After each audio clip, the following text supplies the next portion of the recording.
Colossians chapter 3. So then, if you have been awakened together with the Anointed One, you must be continually seeking the things that are above, where the Anointed One is, sitting at the right hand of Almighty. You must be continually setting your minds on the things that are above, not on the things that are on the earth. For you have died, and your life in the last age has been hidden together with the Anointed One in Almighty. When the Anointed One, who is our life, appears at the beginning of the last age, then you too will appear together with him in esteem. So then, you must put to death these functions of the parts of your earthly bodies: non-marital sexual intercourse, uncleanliness, passion, desire for what is bad, and greed, which is the worship of idols. For it is because of these things that Almighty's anger is going to come, and in them you too once walked, when you lived in them. Yet now you must also take off, like clothing, all of these things: anger, rage, badness, and slanderous and shameful speech from your mouth.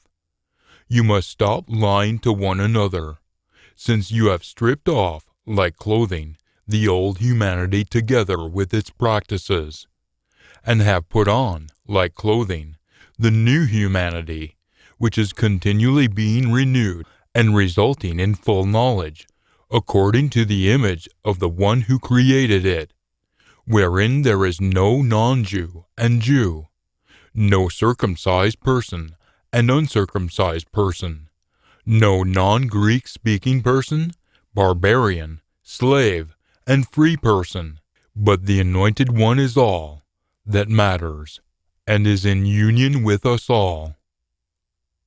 So then, as Almighty's chosen ones, pure and dearly loved, you must put on, like clothing, these things: sympathetic compassion, kindness, humility, unassuming gentleness, and patience. You must be continually tolerating one another, and continually dealing favorably with the others of you, when anyone has a complaint against anyone, just as the Master has also dealt favorably with you. This is how you too must do.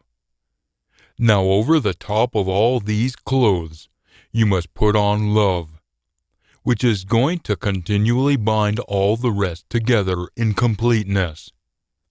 Now you must be continually letting the Anointed One's peace act as an umpire in your hearts, to which indeed you have been called in one body, and you must be continually thankful.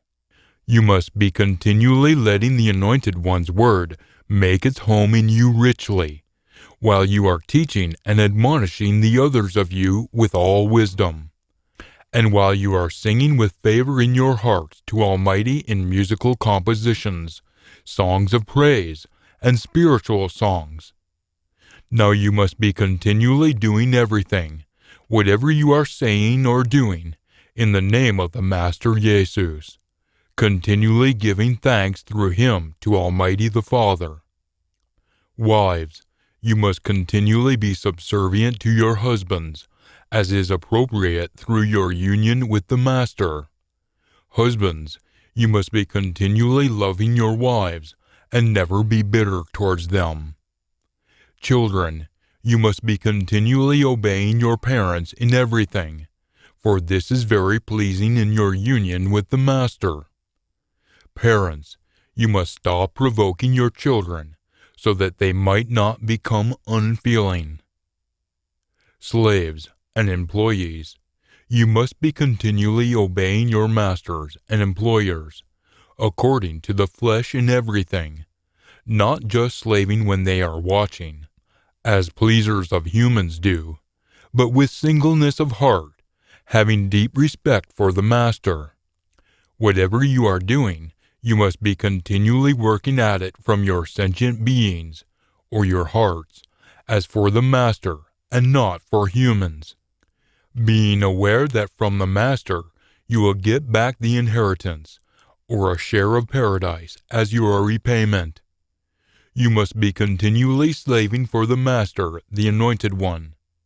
For whoever is doing any injury will retrieve what is coming to him for the injury that he has done, and there is going to be no favoritism. Colossians chapter 4.